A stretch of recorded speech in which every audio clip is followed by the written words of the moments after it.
Again dear student, मैं हूं अभिनंदन कुमार आज़ाद और आप लोगों का एक बार फिर से स्वागत करता हूं अपने यूट्यूब चैनल शांति क्लासेज एस के जाद मैकेनिकल इंजीनियरिंग पर। डियर स्टूडेंट्स, ये सॉम का शायद लास्ट या सेकेंड लास्ट वीडियो है। सॉम लगभग कंप्लीट हो गया है, बस एक टेंसाइल टेस्ट बचा हुआ है। इसको कंप्लीट करने में चाहे जितना भी वीडियो लग जाए, ठीक है। तो चलिए बिना समय गवाए हुए स्टार्ट करते हैं। पूरा वीडियो सॉम का कंप्लीट हो चुका है। इसके बाद आप लोगों ने भाई पोल मैंने किया था जिससे पता रहा कि आप लोग मटेरियल साइंस चाहते हैं, तो मटेरियल साइंस को भी डिस्कस करेंगे और इसमें भी मटेरियल साइंस काफ़ी हद तक इस्तेमाल हुआ है, ठीक है। तो इसको हम लोग यहाँ भी देखेंगे और आप हमारे साथ बने रहिए। तो आगे भी हम मटेरियल साइंस का कोर्स स्टार्ट करने वाले, या फिर आप भी कमेंट में बता सकते हैं कि आप क्या चाहते हैं कि सॉम के बाद कौन सा चैप्टर शुरू किया जाए। सॉम थ्योरी ऑफ मशीन में कुछ चीज़ें बचा हुआ है, उसको स्टार्ट कर सकते हैं। सॉम के बाद हम लोग डिजाइन ऑफ मशीन शुरू कर सकते हैं। हीट ट्रांसफर बचा हुआ है, उसको भी स्टार्ट किया जा सकता है। अभी पावर प्लांट भी बचा हुआ है, उसको भी हम लोग स्टार्ट कर सकते हैं। बहुत कुछ बचा हुआ भी है और बहुत चीज़ें कंप्लीट भी हो गया, जैसे आईसी इंजन कंप्लीट हो गया, आरएससी कंप्लीट हो गया, ईएसी का जितना भी जनरल स्टडीज का पेपर था वो 10 के 10 पार्ट कंप्लीट हो चुका है। तो आप चाहें तो उसको भी इंजॉय कर सकते हैं। डिस्क्रिप्शन में सबका लिंक मिल जाएगा, या फिर आप चैनल के प्लेलिस्ट में जाके आप उसको सर्च कर सकते हैं, देख सकते हैं, ठीक है। चलिए इसको स्टार्ट करते हैं। टेंसाइल टेस्ट का टेंसाइल टेस्ट जो है वो बहुत ही इंपॉर्टेंट टेस्ट है मटेरियल की प्रॉपर्टी को जानने के लिए। और टेंसाइल टेस्ट जो होता है वो यूटीएम मशीन पे होता है, यूनिवर्सल टेस्टिंग मशीन। हर जगह इसी से मटेरियल की प्रॉपर्टी को चेक किया जाता है।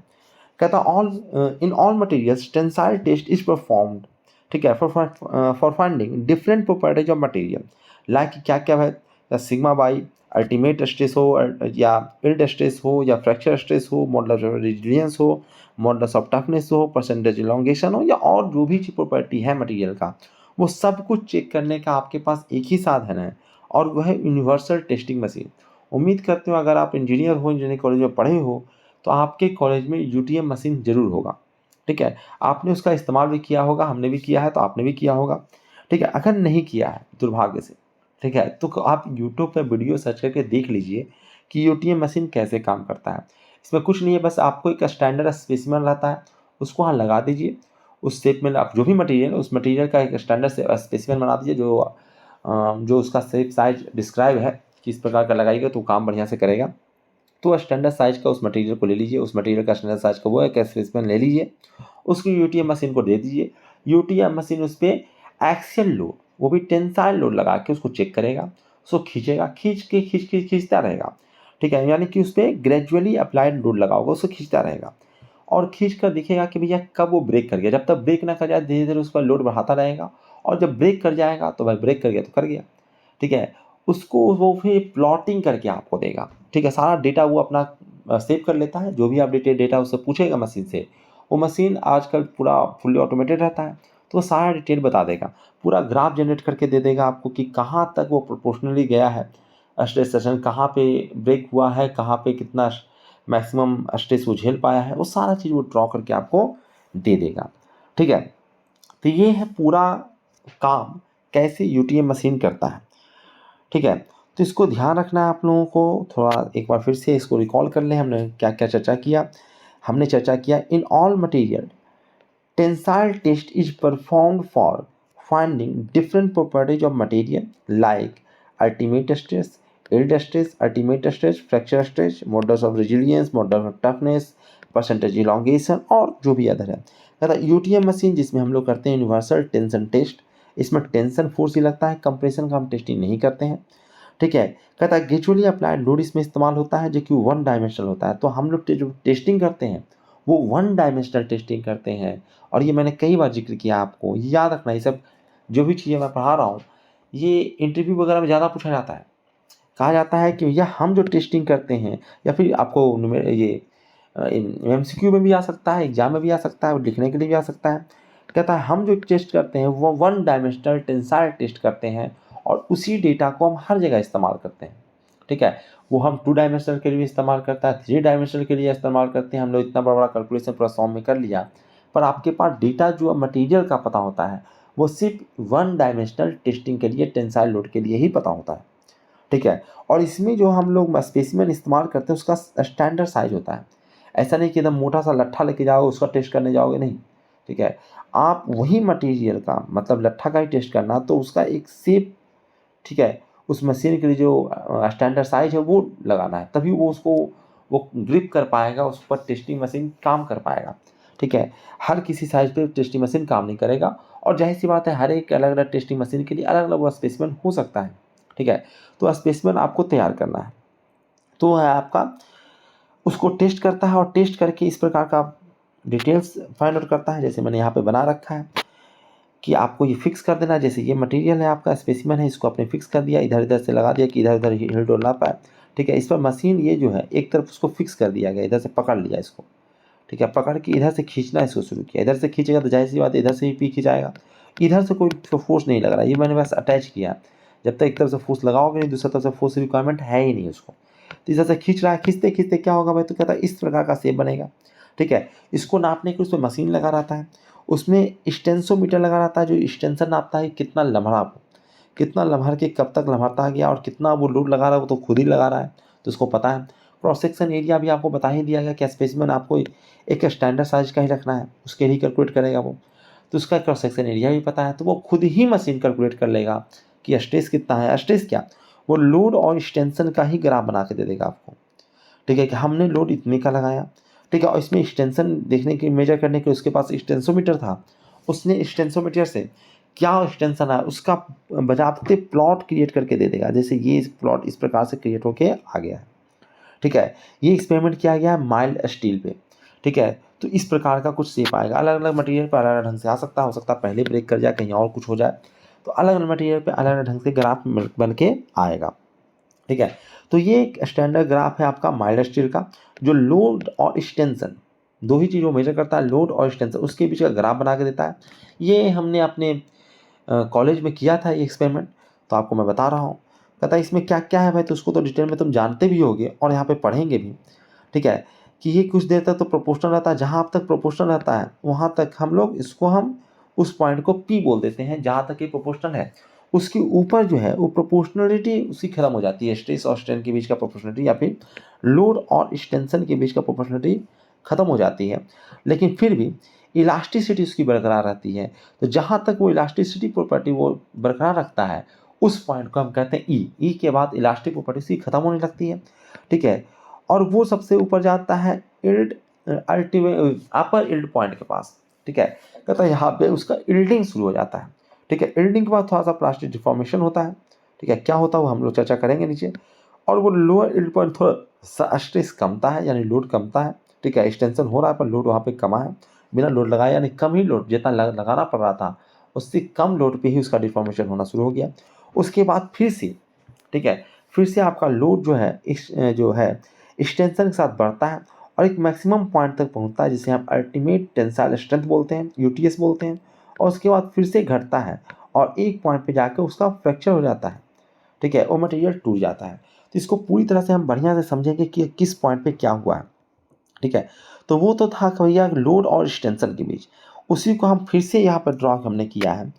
ठीक है, हमने लोड को बस क्रॉस सेक्शन एरिया से डिवाइड कर दिया तो स्ट्रेस बन गया, और एक्सटेंशन को हमने जो उसका पहला जो लेंथ था एल नॉट उससे डिवाइड किया है, तो हमारा स्ट्रेस बन के आ गया, स्ट्रेन बन के आ गया है, और उसके बीच का ग्राफ हमने बना लिया है।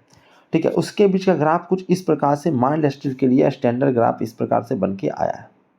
ठीक है, इस प्रकार से ग्राफ बन के आया है। पॉइंट आपको क्लियर है, पी पॉइंट।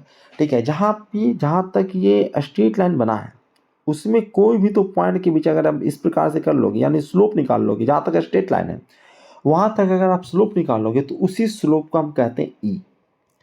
ई जो है आपका जो निकलता है वो इसी प्रकार से निकलता है। किसी मटेरियल का ई निकालना है तो इसी प्रकार से निकलेगा। ठीक है, जो आपका ये जो जो जहाँ तक ये जो स्ट्रेस और स्ट्रेन जो है वो प्रोपोर्शनल है, उस स्ट्रेट लाइन के पे उस स्ट्रेट लाइन का स्लोप आप निकाल लीजिए, वही स्लोप कहलाता है आपका ई। ठीक है, अब एक एक पॉइंट को पढ़ते हैं हम लोग। जैसे सबसे पहला पॉइंट आ गया आपका पी, तो पी फॉर प्लेजर नहीं, P for proportional limit. P for pleasure, खेल कूद नहीं करना है, ये पी फॉर होता है प्रोपोर्शनल लिमिट। कहता प्रोपोर्शनल लिमिट किसे कहेंगे सर, कहता वो मैक्सिमम पॉइंट, यानी सबसे ऊपर वाला वो पॉइंट जहाँ तक स्ट्रेस और स्ट्रेन जो है वो एक दूसरे के प्रोपोर्शनल रहे। ठीक है, वो पॉइंट जो है वो कहलाता है प्रोपोर्शनल पॉइंट, यानी इसके नीचे तक तो भैया आपका स्ट्रेस और स्ट्रेन जो है वो प्रोपोर्शनल है, उसके ऊपर जो है वो प्रोपोर्शनलिटी खत्म हो गई है, उसके ऊपर प्रोपोर्शनल स्ट्रेस स्ट्रेन नहीं है। ठीक है।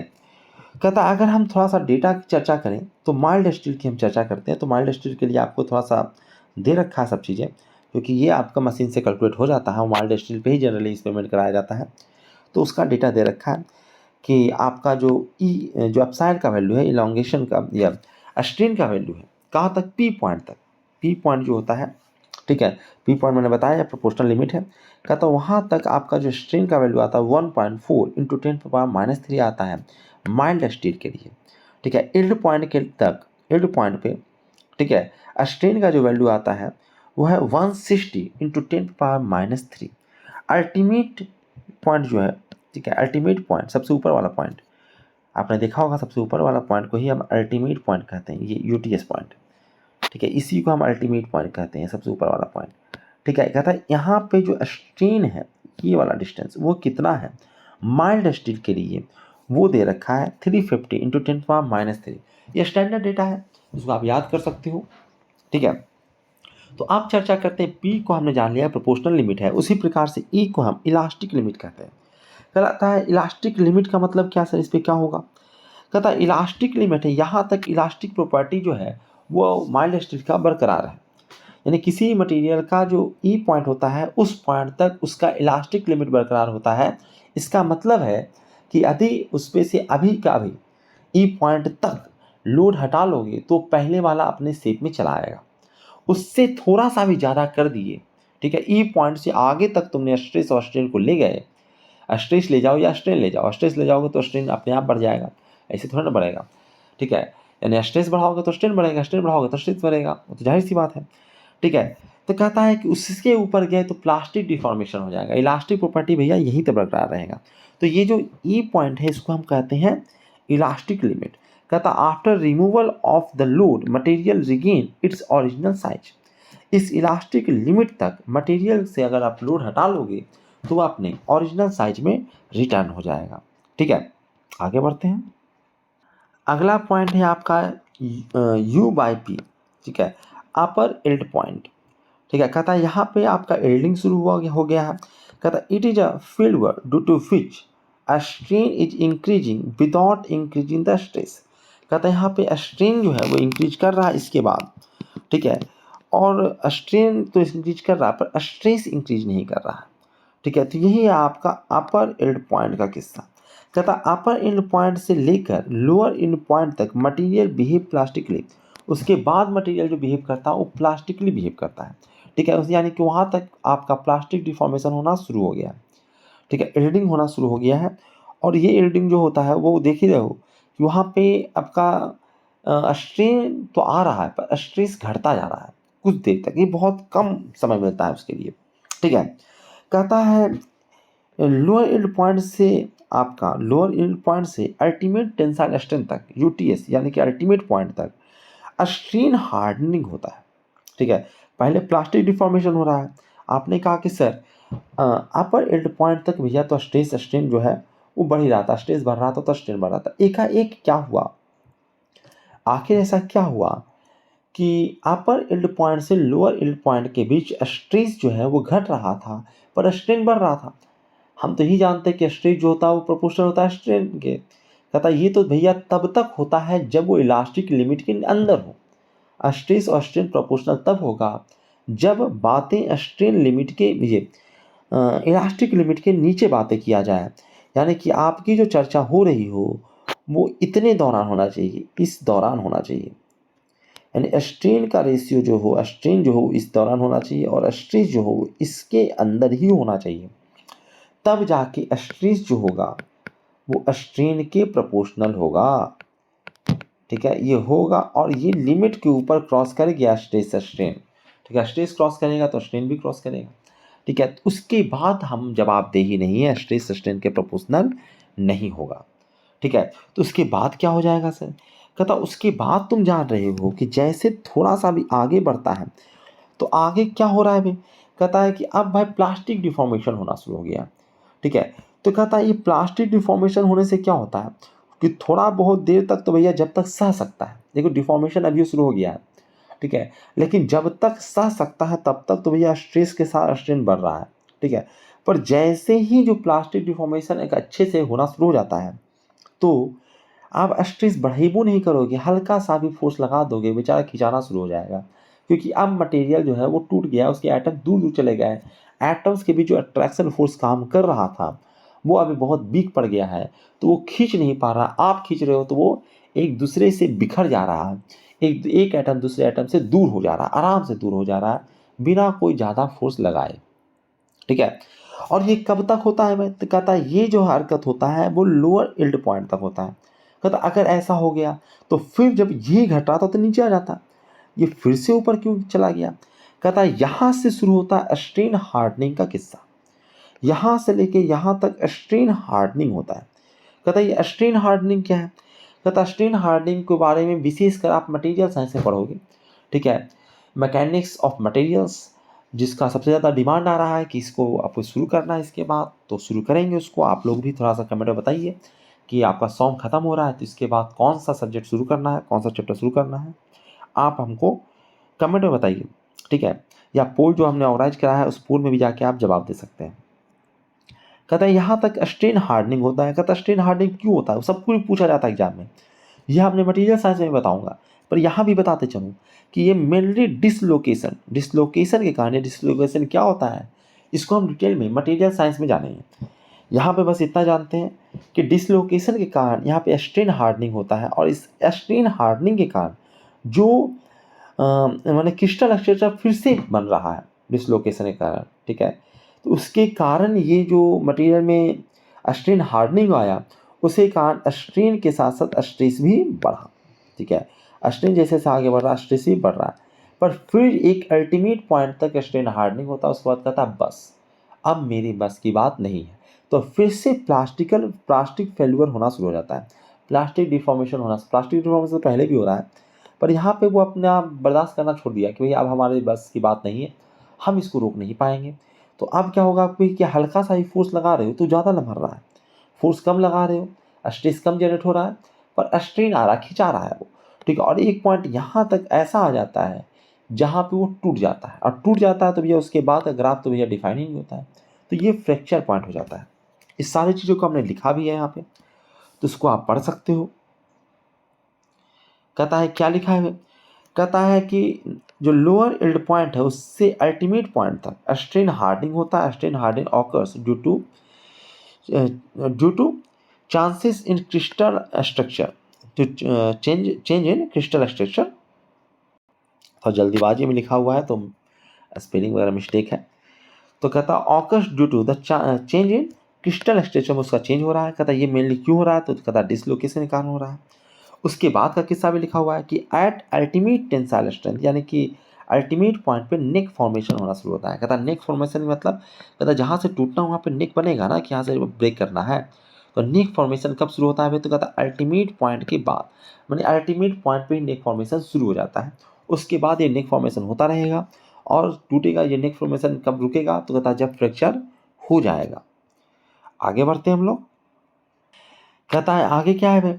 कहता है यही जो नेक फॉर्मेशन हुआ है तो इसके कारण क्या हुआ भाई? तो कहता है drastic reduction in cross section area.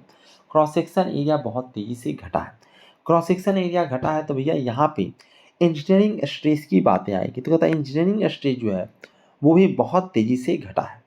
ठीक है, यहाँ पे वही कारण जो होता है कि इस डायग्राम में आपको जो स्ट्रेस दिखता है वो बहुत तेज़ी से आपको दिखता है कि इस प्रकार से गया है, तो बहुत तेज़ी से नीचे की ओर घट रहा है। क्यों भैया? क्योंकि अगर पूछा जाए कि क्यों वहाँ पे स्ट्रेस घटना शुरू हो गया, तो हम बताएंगे क्रॉस सेक्शन एरिया, क्योंकि नेक फॉर्मेशन अल्टीमेट टेंसाइल स्ट्रेंथ होना शुरू हो गया था।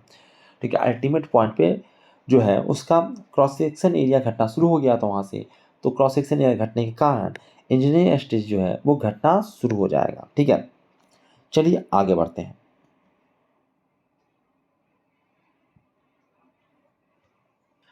मैं बोलता बोलता थक जाता हूँ।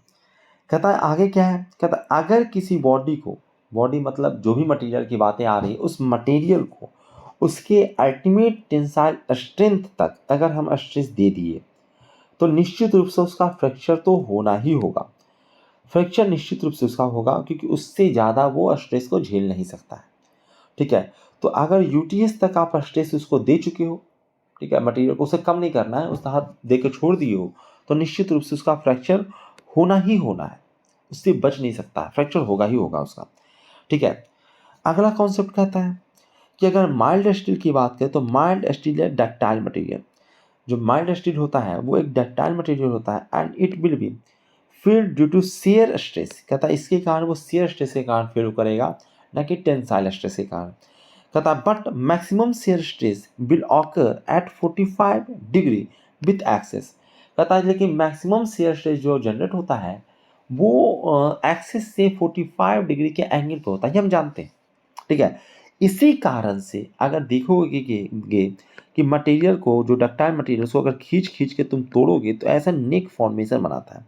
क्यों बनाता है? मैं कहता है ये अगर नेक फॉर्मेशन को तुम देखोगे तो 45 डिग्री पे ही रहेगा। ठीक है। एक्सेस से 45 डिग्री का ही एंगल बनाएगा। कहता है ऐसा क्यों होता है सर? क्योंकि जाहिर सी बात है कि मैक्सिमम शियर स्ट्रेस जो होता है वो 45 डिग्री पे ही जनरेट होता है।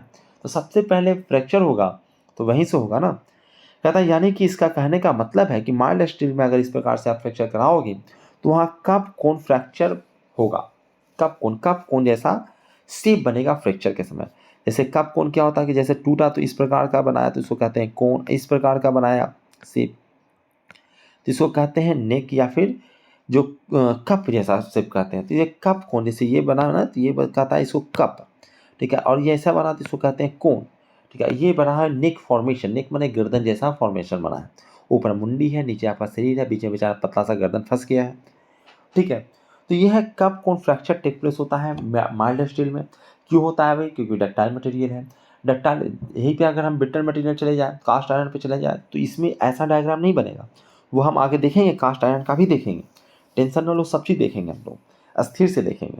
ठीक है। बस आप हमारे साथ बने रहिए। ठीक है। आप लोग पेशेंस खो देते हो, तुरंत 5 मिनट वीडियो देखते हो उसके बाद अलबला लेने लगते हो।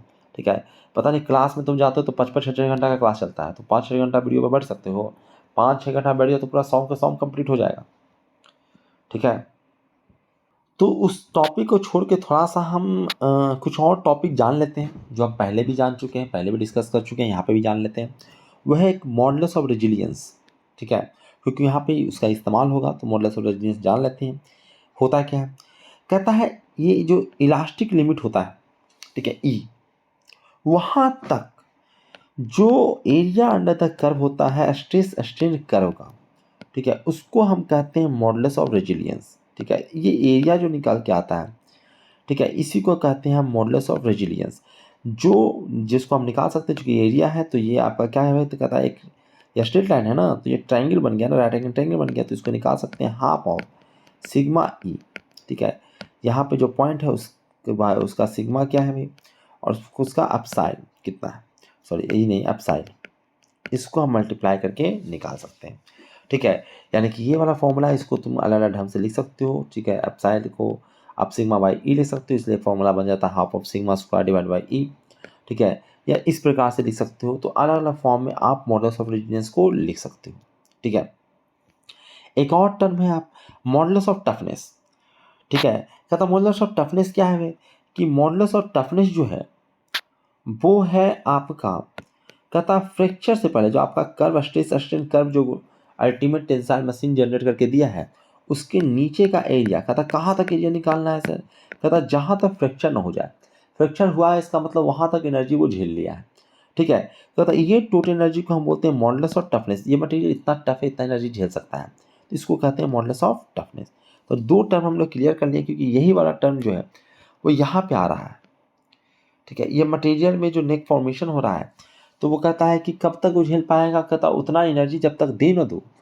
ठीक है। जितना क्यों उसका मॉडुलस ऑफ टफनेस है, जितना एनर्जी को टफनेस जितना एनर्जी को झेल सकता है। ठीक है। स्टैंडर्ड स्पेसिमेन है तो मॉडुलस ऑफ टफनेस की बातें आएगी, लेकिन अगर वहाँ पे मटेरियल तुम बड़ा मोटा लंबा चौड़ा कर रहे हो तो वहाँ पे टफनेस आएगा। ठीक है। उस मटेरियल का क्वांटिटी से भी तो टफनेस बढ़ेगा। ठीक है।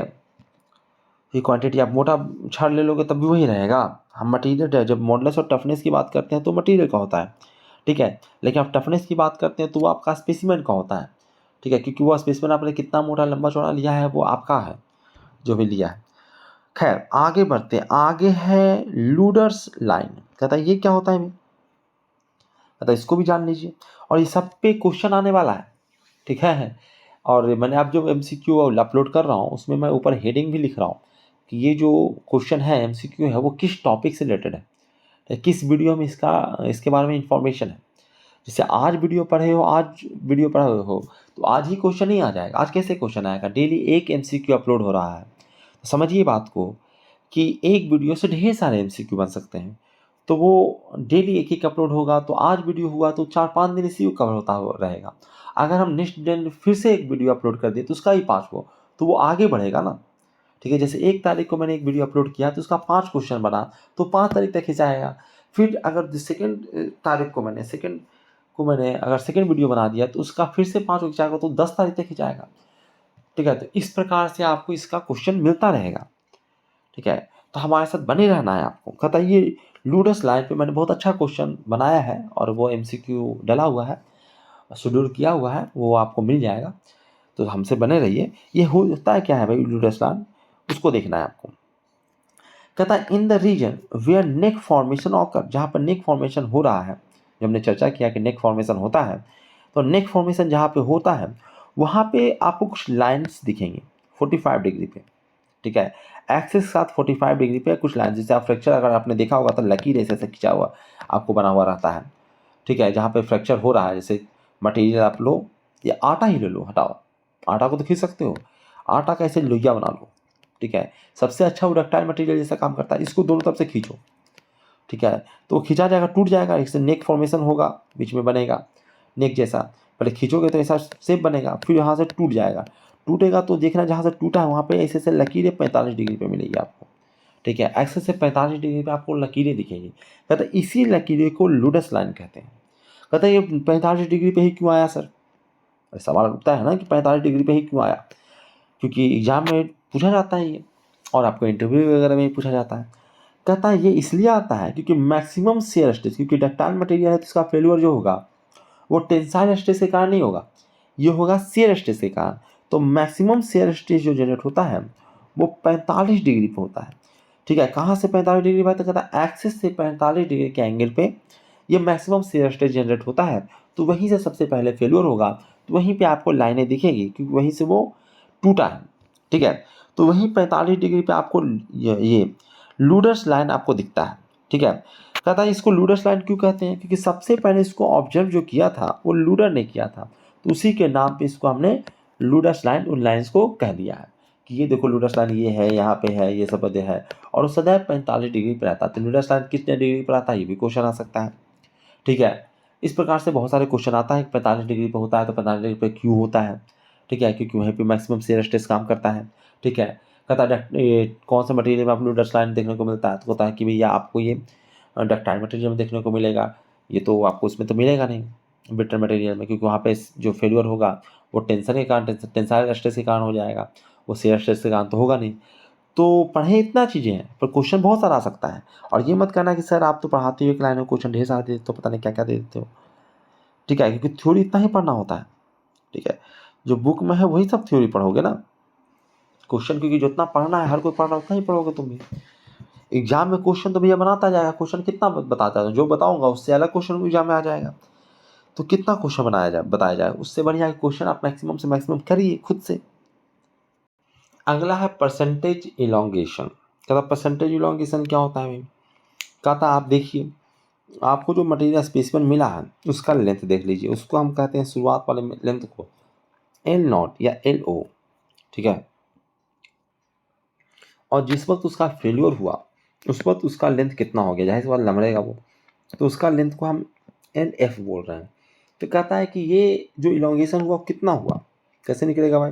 शुरुआत में लेंथ कितना था और फ्रैक्चर हुआ उस वक्त लेंथ कितना था, दोनों का डिफरेंस, और कितने में हुआ तो शुरुआत में लेंथ कितना था उससे डिवाइड इनटू 100, तो परसेंटेज निकल के आ जाएगा। इसको हम बोलेंगे परसेंटेज इलोंगेशन। तो एक है ओरिजिनल शुरुआत वाला और एक है फाइनल, दोनों लेंथ का डिफरेंस ले लो तो आपको इलोंगेशन निकल के आ जाएगा। कितने में इलोंगेशन उससे डिवाइड कर दो, उससे 100 से मल्टीप्लाई कर दो तो आपको परसेंटेज इलोंगेशन निकल के आ जाएगा। अब सवाल आता है कि हम लोग निकाल ही क्यों रहे हैं परसेंटेज इलोंगेशन भाई? तो कहता है परसेंटेज इलोंगेशन जो होता है वो डायरेक्ट मेजर होता है डक्टिलिटी का। हम परसेंटेज इलोंगेशन निकाल के ये पता कर सकते हैं कि मटेरियल डक्टाइल है या ब्रिटल है। ठीक है, क्योंकि डक्टाइल मटेरियल ही इलोंगेट करेगा ना, ब्रिटल मटेरियल तो क्रैक कर जाएगा। ठीक है, तो यही कह रहा है कि इफ अगर यदि परसेंटेज इलोंगेशन का वैल्यू जो है वो 5% से ज़्यादा है तो वो डक्टाइल मटेरियल है, और अगर 5% से कम है तो वो ब्रिटल मटेरियल है। ठीक है, जैसे माइल्ड स्टील के लिए 26% आता है, इसलिए ये माइल्ड स्टील है उसको हम डक्टाइल मटेरियल कहते हैं। जैसे आता है ना कि जैसे ब्रिटल मटेरियल कौन है, बहुत सारा आपके दिमाग में सवाल आता होगा कि ब्रिटल किसे कहेंगे, डक्टाइल किसे कहेंगे, तो कहता है कि जो लम्हर जाए, कहता है लम्हर जाए तो भैया ब्रिटल कम लम्हरेगा, पर लम्हर तो दोनों रहा है, तो किसको हम ब्रिटल कहेंगे, किसको हम डक्टाइल कहेंगे। तो यहाँ पे है कि जिसका इलोंगेशन 5% से ज़्यादा हो जाए, ठीक है, उसको हम कहेंगे डक्टाइल, और जिसका 5% से कम होगा उसे कहेंगे ब्रिटल। यानी कि स्पष्ट रूप से यहाँ लिखा हुआ है कि मटेरियल की डक्टिलिटी पता करना है तो उसको आप टेंसाइल टेस्ट करिए, ठीक है, और देखिए कि उसका परसेंटेज इलोंगेशन कितना होता है। अगर वो 5% से कम होता है तो ब्रिटल मटेरियल है, और 5% से ज़्यादा अगर उसका परसेंटेज इलोंगेशन आता है तो वो डक्टाइल मटेरियल। इसी प्रकार से हम किसी मटेरियल को डक्टाइल या ब्रिटल कह सकते हैं। अगला टर्म है परसेंटेज रिडक्शन इन एरिया। अगर इलोंगेट करेगा तो जाहिर सी बात है वॉल्यूम को कांस्टेंट रहना है तो उसका क्रॉस सेक्शन एरिया कमेगा। कहता है कितना कमेगा भाई, कहता है ओरिजिनल वाला कितना था, यानी शुरुआत में जो स्पेसिमेन लिया था उसका क्रॉस सेक्शन एरिया कितना था, और फाइनल जब फ्रैक्चर हुआ उस वक्त जो नेक बना, इसे कोना बन के टूटा होगा, तो उस कोना जो बना तो उस वक्त उसका क्रॉस सेक्शन एरिया कितना था, दोनों घटाइए तो आपको निकलेगा कि कितना रिडक्शन हुआ ओरिजिनल वाले से, यानी कि शुरुआत वाले से घट उससे डिवाइड कर दीजिए, तो ना कंपेयर हो पाएगा कि कितना परसेंट हुआ, उसके 100 से मल्टीप्लाई करके परसेंटेज आप निकाल लीजिए, ये निकल के आता है परसेंटेज रिडक्शन इन एरिया। ठीक है, कुछ इसके बारे में डिटेल देख लेते हैं।